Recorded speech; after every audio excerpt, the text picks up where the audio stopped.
ఇప్పుడు ఈ దేశం పేరు ప్రపంచంలో హాట్ టాపిక్ గా మారింది. ఉక్రెయిన్ ఇరాన్ తర్వాత తైవాన్ వార్ తప్పదన్న లెవెల్లో టాక్స్ నడుస్తున్నాయి. ఎందుకంటే తైవాన్ పై కనీసం చైనా క్యాప్చర్ చేసుకునేందుకు రెడీగా ఉందన్న ప్రచారం కూడా చురుగా సాగుతోంది. చిన్న దేశం కోసం రెండు అగ్రదేశాలు పోటీ పడడమే ఇప్పుడు పెద్ద టాపిక్ గా మారింది. డెమోక్రసీకి డిక్టేటర్షిప్ కు మధ్య జరుగుతున్న మైండ్ గేమ్ లా ఉందంటున్నారు విశ్లేషకులు.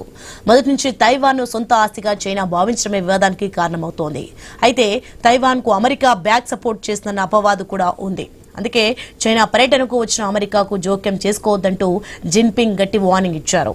ఇలాంటి పరిస్థితుల్లో వార్ మొదలైతే రెండు దేశాల మధ్య కాకుండా మూడో ప్రపంచ యుద్ధానికి దారితీస్తుందనే ఆందోళన వ్యక్తమవుతోంది.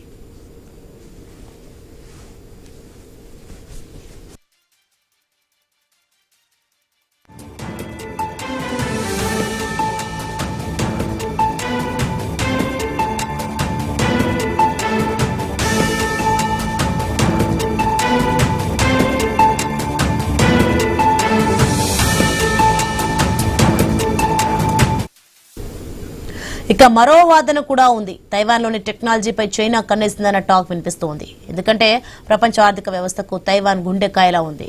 ప్రపంచ వ్యాప్తంగా తయారవుతున్న అత్యంత అధునాతన సెమీకండక్టర్ చిప్స్ లో దాదాపు 90% తైవాన్ నుంచే ఉత్పత్తి అవుతున్నాయి. తైవాన్ సెమీకండక్టర్ మ్యానుఫ్యాక్చరింగ్ కంపెనీ ప్రపంచంలోనే సెమీకండక్టర్లు ఉత్పత్తి చేస్తున్న అతిపెద్ద కంపెనీ. స్మార్ట్ ఫోన్ల నుంచి సూపర్ కంప్యూటర్ల వరకు, ఎలక్ట్రిక్ వాహనాల నుంచి అధునాతన యుద్ధ విమానాల వరకు తైవాన్ చిప్స్ చాలా కీలకం. అందుకే ఈ సాంకేతికతపై పట్టు సాధిస్తే ప్రపంచ మార్కెట్ ను తన గుప్పిట్లోకి తీసుకోవచ్చని భావిస్తోందన్నది టాక్. ఇదే కానీ జరిగితే అమెరికాతో పాటు ఇతర పాశ్చాత్య దేశాల టెక్నాలజీ రంగం కుప్పకూలే ప్రమాదం ఉందంటున్నారు విశ్లేషకులు. అందుకే ఈ ఘర్షణ కేవలం భూభాగం కోసం జరుగుతున్నది కాదని, డిజిటల్ యుగంలో వెరు సర్వాధికారిగా ఉండాలనే అంశాన్ని తేల్చే టెక్ వార్ కావడంతో తైవాన్ రక్షణ కోసం అమెరికాను ప్రాణాలకు తెగించేలా చేస్తున్నాయన్నది టాక్.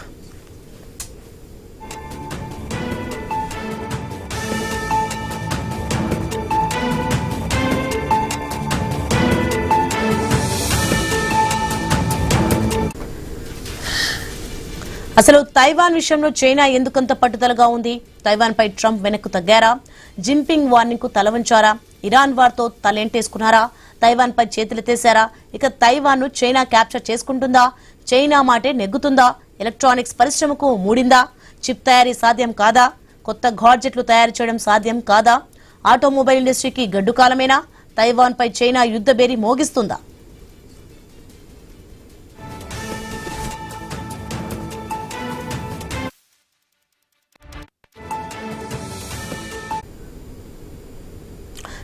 ఇదే అంశానికి సంబంధించి మరింత సమాచారం మా కొలిక్ శివాని న్యూస్ నుంచి లైవ్ లో సిద్ధంగా అందించడానికి. శివాని, మొత్తానికి చూస్తున్నాం మనం ప్రపంచ దేశాల్లో తైవాన్ పై అయితే హాట్ టాపిక్ నడుస్తుంది. అలాగే ఉక్రెయిన్ ఇరాన్ తర్వాత తైవాన్ వారు ఏ విధంగా ఉందో అర్థమవుతుంది. దీనికి సంబంధించిన డీటెయిల్స్ ఏంటి? Thank you Soni. మీరు అన్నట్టుగానే నిజంగానే ఆల్ ఆఫ్ సడన్ ఇప్పుడు తైవాన్ పేరు తెర మీదకి వచ్చిందని చెప్పొచ్చు. ఎందుకు అందరూ కూడా తైవాన్ గురించి మాట్లాడుకుంటున్నారన్న క్వశ్చన్ కూడా రేస్ అవుతుంది. So yes, of course we all know that Trump ఇప్పుడు చైనా దేశాధినేతలతో మాట్లాడడం ఇవన్నీ జరుగుతుంది కాబట్టి, కలుస్తున్నారు కాబట్టి ఇప్పుడు వీరిద్దరి మధ్య, అమెరికా అండ్ చైనా మధ్య కూడా ఇప్పుడు తైవాన్ విషయం కూడా ప్రతిపాదనకి వచ్చే ఛాన్సెస్ కూడా ఎక్కువ ఉంది అని తెలుస్తుంది. సో బేసిక్లీ ఇక్కడ ఏంటంటే మనం ఫోర్ ఇంపార్టెంట్ కంట్రీస్ గురించి మాట్లాడుకోవాలి: అమెరికా, చైనా, తైవాన్ అండ్ అలాగే Iran. So we all know that America and అలాగే ఇరాన్ మధ్యలో ఉన్న పరిస్థితులు మనం గమనిస్తున్నాము ఒక 2 months నుంచి. అయితే ఇప్పుడు చైనా అండ్ తైవాన్ కి పడదన్న విషయం కూడా మనకు తెలుసు. సో డైరెక్ట్లీ ఇండైరెక్ట్లీ తైవాన్ ని అమెరికా సపోర్ట్ చేస్తుంది అండ్ ఇటు ఇరాన్ ని చైనా సపోర్ట్ చేస్తుంది. సో ఇలా ఇండైరెక్ట్లీ డైరెక్ట్లీ సపోర్ట్ కాకుండా ఇప్పుడు అమెరికా చైనా చేతులు కలుపుతుందా? ఒకవేళ అమెరికా చైనా చేతులు కలిపితే చైనా తైవాన్ ని స్వాధీనం చేసుకుంటే ఆటోమొబైల్ ఇండస్ట్రీ అనేది కొలాప్స్ అయ్యే ఛాన్సెస్ కూడా ఉంది. And at the same time ఒకవేళ అమెరికా ఇరాన్ మధ్య ఘర్షణలు ఇలానే కొనసాగితే మాత్రం ఇటు ఆయిల్ కానివచ్చు, లేకపోతే చాలా విషయాలు, షుగర్ కానివచ్చు, ఏ ఇంపోర్ట్ ఎక్స్పోర్ట్ అన్ని కూడా ఆ బిజినెస్ కూడా కొలాప్స్ అయిపోయే ఛాన్సెస్ ఉంది. సో ఎటు చూసినా కూడా మొత్తం ఎకనామిక్ కూడా కొలాప్స్ అయ్యే ఛాన్స్ ఉందన్నట్టుగా అందరూ కూడా మాట్లాడుకుంటున్నారు. ఇదే అంశానికి సంబంధించి మాట్లాడడానికి మనతో పాటు జాయిన్ అయ్యారు ప్రొఫెసర్ డాక్టర్ జీవీఎస్ శాస్త్రి గారు, ప్రపంచ వ్యూహాత్మక మరియు ఆర్థిక నిపుణులు. ఆయనతో మాట్లాడే ప్రయత్నం అయితే చేద్దాం. So good evening sir. మనం చూస్తున్నాం ఇప్పుడు అందరూ కూడా తైవాన్ గురించి మాట్లాడుకుంటున్నారు. ఇప్పుడు అమెరికా అండ్ చైనా ఒకవేళ చేతులు కలిపి తైవాన్ ని స్వాధీనం చేసుకుంటే ఎలాంటి సిచ్యువేషన్ ని మనం చూసే అవకాశం ఎక్కువగా ఉందంటారు?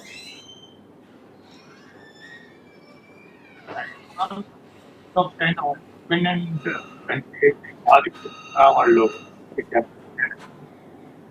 అలాంటి చైనా ఈజీగా తైవాన్ని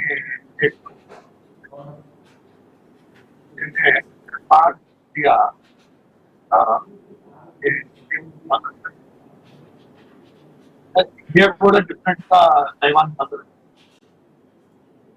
సో అంతవరకు తైవాన్ స్వాతంత్రం కాదు. వేళ చైనా అటువంటి పరీక్షణ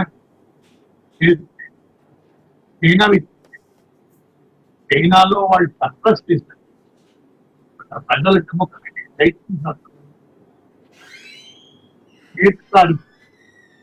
నా కొడుకు వాళ్ళు అందరూ సరిగా ఉన్నారు. ఆర్మీలో కూడా ఆయన బలం తెలుసు. ఆర్మీలో ఇద్దరు 5 కమిషన్ ఇస్తాం.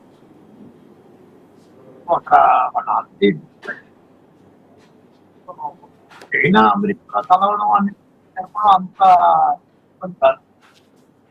వాళ్ళు ఏంటో ఒక మొన్న వెళ్ళిపోయిన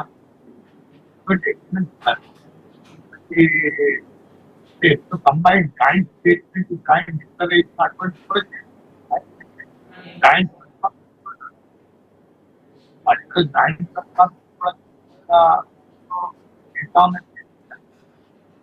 నాకైతే అనుమానం ఏంటంటే ట్రంప్ వాళ్ళ దాన్ని తిట్టేసుకోవాలంటే ట్రంప్ అమెరికాకి ఇరాన్ చాలా ఇబ్బంది. వాళ్ళు దాంట్లో మీటిగా ఈ లోపల ఏంటంటే ఏం లేదు ఎల్లుండా రష్యన్ ప్రెసిడెంట్ చైనా అన్షెడ్యూల్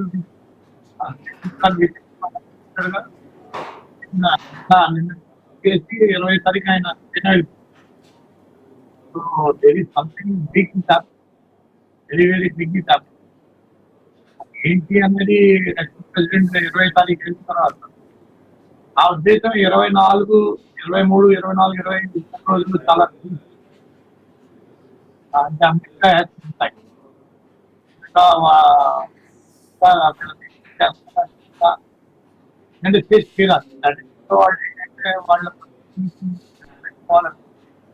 వాళ్ళు ఎక్కువ Russia China America Russia China అమెరికాలో వాళ్ళు చాలా ఎక్కువ 1-1 గేమ్ కాదు.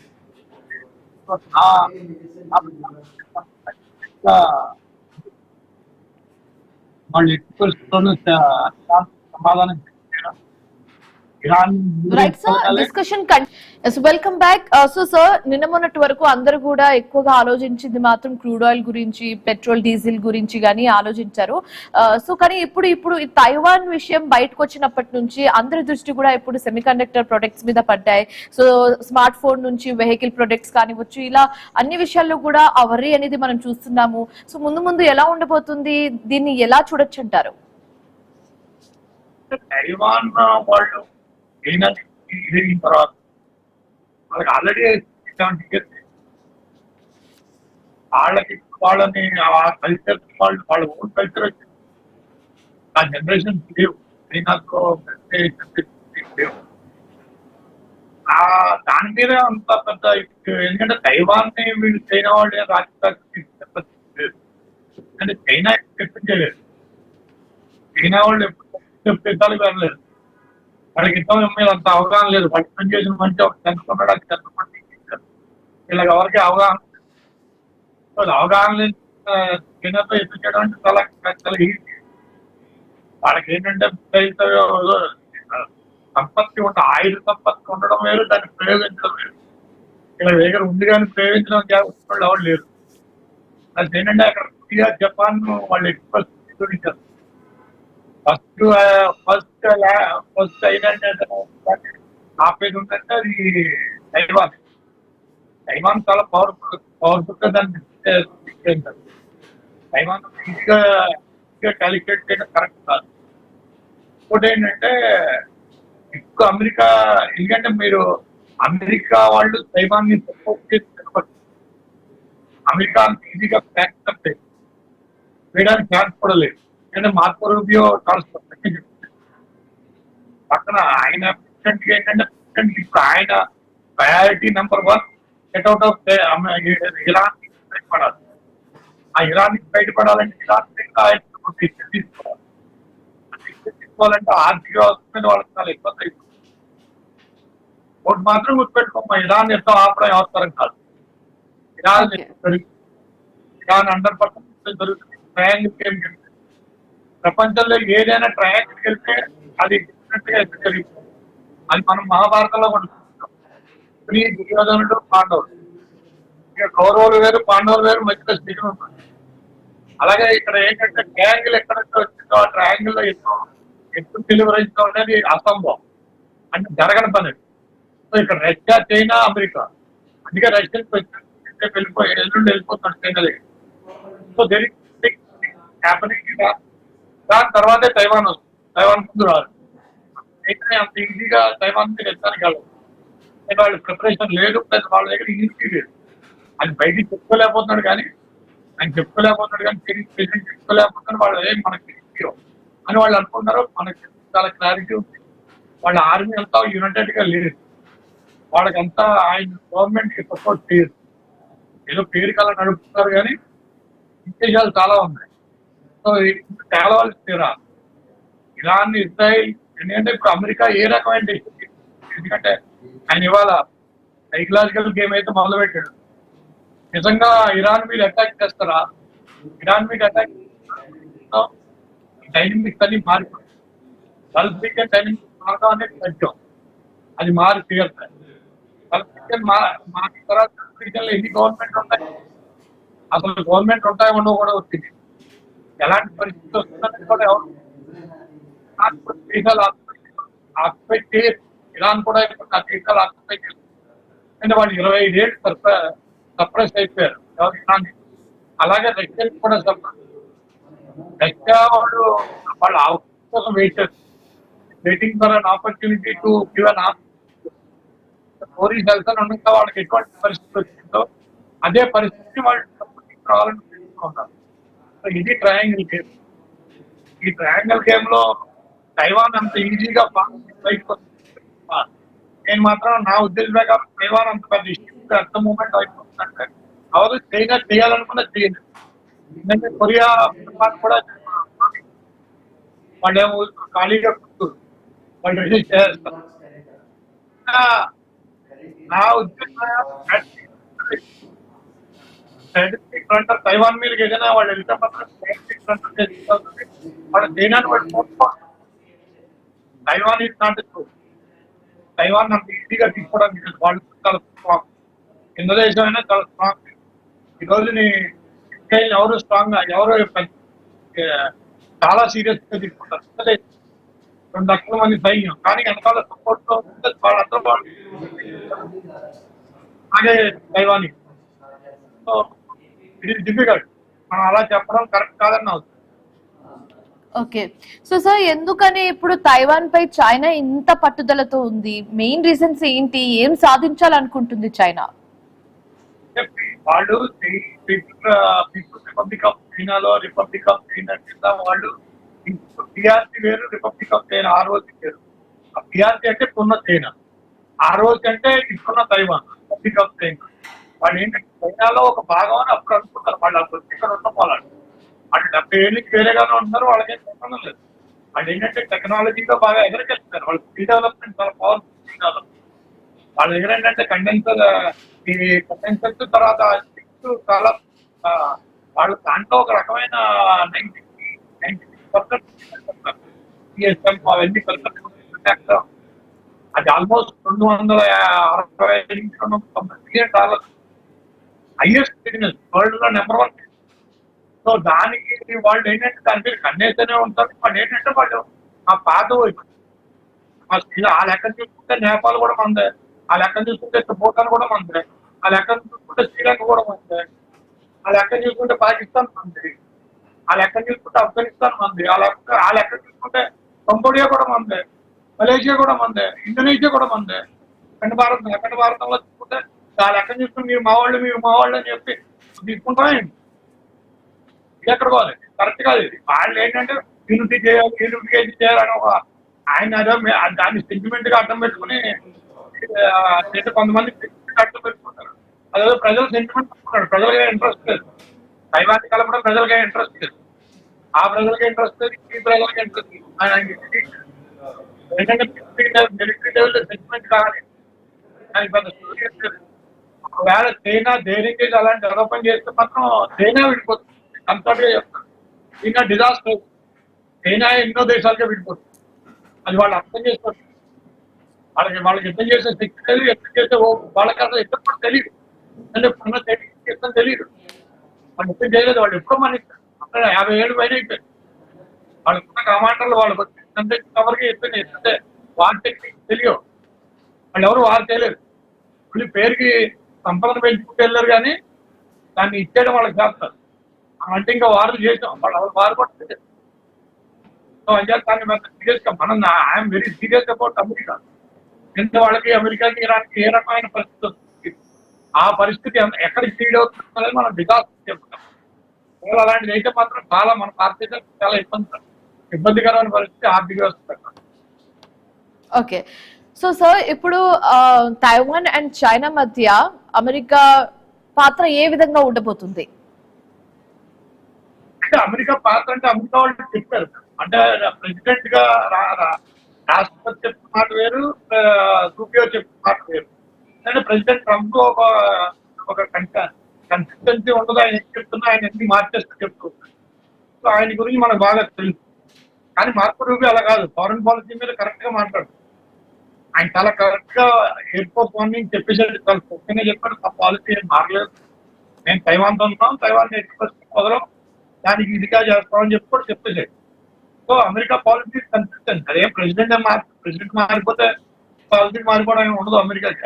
అమెరికా వర్క్స్ అంటారు డీప్ స్టేట్ ఆఫ్ అఫైర్స్ అని ఉంటుంది. డీప్ స్టేట్ ఆఫ్ అఫైర్స్ లో ఉంటుంది. వాళ్ళు వాళ్ళంతా ప్రాపర్ పాలసీ మేకింగ్. పెంటగాన్ ఏం చెప్తే అంత పెంటగాన్ పేరు వస్తుందని పెంటగాన్ పాలసీ చాలా క్యాచ్ వాళ్ళకి. ఆ యాక్ట్ ఉంది, చట్టం ఉంది, అమెరికాలో చట్టం ఉంది, తైవాన్ మీద చట్టం ఉంది. అమెరికాకి తైవాన్ మధ్య రిలేషన్స్ మీద చట్టం ఉంది. సో ఆ చట్టాన్ని అంత ఈజీగా వాళ్ళు తీసుకుంటారు.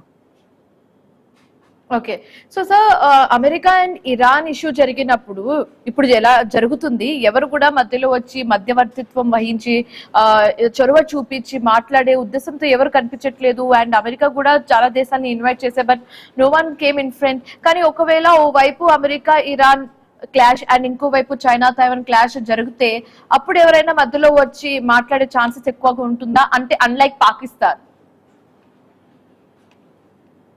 మధ్యవర్తిత్వం ఆ పరిస్థితుల నుంచి దాటిపోయాం మనం. ఇంక ఇప్పుడు ప్రస్తుతం వారిలోనే ఉన్నాం. 52,000 మంది సైన్యం, వాళ్ళ సైన్యం సముద్రం మీద ఉంది. వీళ్ళ సైన్యం రెడీగా ఉంది. వీళ్ళకి ఆల్రెడీ ఇన్సల్ట్ అయింది. 25 ఏళ్ళ నుంచి సప్రెస్ అయిపోయారు. రష్యా యుక్రెయిన్ వార్ తో నిలబడి ఉంది. ఈ వార్ పెద్ద వార్ అవడం రష్యాకు అవసరం. పుతిన్ చాలా స్మార్ట్ వ్యక్తి. ప్రపంచంలో కల్లా అతి స్మార్ట్ వ్యక్తి ఎవరైనా ఉన్నారండి. అది పుతిన్ కి ఇరాన్ దగ్గర యుద్ధం అవడం అనేది రష్యాకు అవసరం, ఆవశ్యకత అవసరం. సో చైనాని డెఫినెట్ గా చైనా సపోర్ట్ గా వెళ్తుంది. ఎందుకంటే వాళ్ళకి సప్లై చైన్ మేనేజ్మెంట్. ఇరాన్ తో బార్టర్ సిస్టమ్ ఉంది. వాళ్ళు ఇరాన్కి ఏం డబ్బులు పే చేయరు. ఇరాన్ వాళ్ళకి డబ్బులు పే చేయరు. బార్టర్ సిస్టమ్ లో కొనుక్కుంటారు. సో ఇరాన్ కి సప్లై చైన్ మేనేజ్మెంట్ 90% ఆయిల్ వచ్చేది ఇరానే. ఇరాన్ దగ్గర తేడా వస్తే అమెరికా, చైనా వాళ్ళు ఆర్థిక వ్యవస్థ కొట్టుకోలిపోతుంది. సో వాళ్ళు అలాంటి పరిస్థితి తెచ్చుకోనివ్వరు. డెఫినెట్ గా ఈ వార్ జరుగుతుంది. నేను చెప్పాను, ట్రయాంగిల్ మ్యాట్రిక్స్ ఎక్కడ వస్తే అక్కడ ఇద్దరు నిలువరించడం అసంభవం. అక్కడ దేవుడు వచ్చినా కూడా అసంభవం. దేవుడు దిగి వచ్చినా కూడా వాళ్ళ మధ్య మాటలు జరగవు. ఏం జరిగే వాళ్ళ ఫారెన్ మినిస్టర్ చాలా స్పష్టంగా చెప్పారు, డెఫిసిట్ ఆఫ్ ట్రస్ట్. ఎందుకంటే అమెరికా వాళ్ళ డిస్కషన్స్ తోనే వాళ్ళ చంపేశారు. సో దాని మూలాన వాళ్ళకి ఏంటంటే ఇంకా అసలు వాళ్ళు పట్టించుకోవట్లేదు. Iran is not in ready to listening mode లో లేరు. వాళ్ళు లిజన్ చేసే మోడ్ లో లేరు. వాళ్ళు తినే మోడ్ లో లేరు. వాళ్ళ దగ్గర ఎన్రిచ్ అయిపోయిన న్యూక్లియర్ ఉంది. And any time they will declare as a nuclear state. A nuclear state is not acceptable to Israel. Israel ki nuclear state, America ki Israel ki acceptable కాదు. And Iran as a nuclear state. So అలాంటి పరిస్థితి అలాంటి దగ్గర ఉన్నప్పుడు ఆప్తే impossible. War అనేది compulsory అమ్మా. 24 మీరు లెక్క పెట్టండి, వాళ్ళ నుంచి 4 రోజులు 5 రోజులు పెట్టుకోం. 5-6 రోజుల్లో వారు మళ్ళీ మ్యాసివ్ వార్ స్టార్ట్ అవుతుంది. ఆగే పరిస్థితి. Okay sir. So okay sir, ఇప్పుడు ఇరాన్ కానివచ్చు, అమెరికా, పాకిస్తాన్ అండ్ అలాగే చైనా, తైవాన్ గురించి మనం మాట్లాడుకున్నాము. బట్ ఇప్పుడు ఇండియా గురించి మాట్లాడుకుంటే, ఇప్పుడు మొన్నటి వరకు జరిగిన అమెరికా ఇరాన్ ఇష్యూలో ఇండియా ఏ విధంగా రెస్పాండ్ అయిందో మనం చూసాము. సో ఒకవేళ ఇన్ కేస్ ఫ్యూచర్ లో కమింగ్ సూన్ మీరు అంటున్నట్టుగా ఇప్పుడు లెక్కెట్టుకోండి అని, సో తైవాన్ ఇంకా చైనా మధ్య ఒకళ్ళు క్లాష్ స్టార్ట్ అయితే ఇండియా ఏ విధంగా స్పందించే అవకాశాలు ఎక్కువగా ఉన్నట్టు మీరు అనుకుంటున్నారు? ఫారిన్ పాలసీ అమ్మా, అమెరికాతో మన ఫారిన్ పాలసీ చాలా క్లారిటీగా ఉంది. మనకి వాళ్ళకి రిలేషన్ చాలా ఎక్కువ ఉన్నాయి. ఓన్లీ ట్రంప్ ఏదో డైలాగ్ వేసిన వాళ్ళని మనం వెనకెళ్తాం, కానీ అదేం ఫారిన్ పాలసీకి మనం అమెరికాతోనే నిలబడతాం. అమెరికా మన మధ్య రిలేషన్స్ బాగున్నాయి, డౌట్. సో నాకు అనిపించేది డెఫినెట్ గా వాళ్ళు very soon with in week 10 days తో అమెరికా స్వరం మార్చి ఇండియా వాళ్ళకి ఏషియాలో నిలబడాలంటే ఇండియా సపోర్ట్ అవసరం. ఇండియా సపోర్ట్ లేకుండా వాళ్ళకి టీకేలు ఏం లేదు. America is complete dependent on India. India మీద ఆధారపడిపోయిన దేశం అది. వాళ్ళకి అది తెలుసు. వాళ్ళు ఎట్టి పరిస్థితుల్లో బయటకు వెళ్ళే పరిస్థితి లేదు. 10 రోజులు 15 రోజులు వాళ్ళు అమెరికా వాళ్ళకి ఆప్షన్ లేదు. వాళ్ళకి పాకిస్తాన్ వాడుకుందాం చూసారు, ఆ ఆడటం జరగదు. అంటే వాళ్ళు ఇస్లామాబాద్ ఫెయిల్ అని చెప్తున్నారు. ఇస్లామాబాద్ అని చెప్పాడు. అంచేత I don't think it will happen any జరుగుతుందని నేను అంటున్నాను. అంత ఈజీ కాదు. మన ఇండియా డెఫినెట్ గా ఏంటంటే ఇండియా స్ట్రాంగ్ గా బయటపడుతుంది, కానీ వెయిట్ చేయాలి. మనం మీడియేషన్కి వెళ్ళడం అనేది కరెక్ట్ కాదు. మనం దుబాయ్ తో యూఏని బయటికి లాగాం. మొత్తం ఎంటైర్ మిడిల్ ఈస్ట్ నుంచి యూఏఈ వేరేగా ఉంది, దానికి మనం బయటికి లాగాం. దాంతో నిలబడ్డాం. మనతో పాటు ఇజ్రాయెల్ ఉంది. ఇజ్రాయెల్, యూఏఈ, ఇండియా, అమెరికా ఇవన్నీ ఒక లైన్ లో ఉన్నారు. సో అంత ఈజీ కాదు.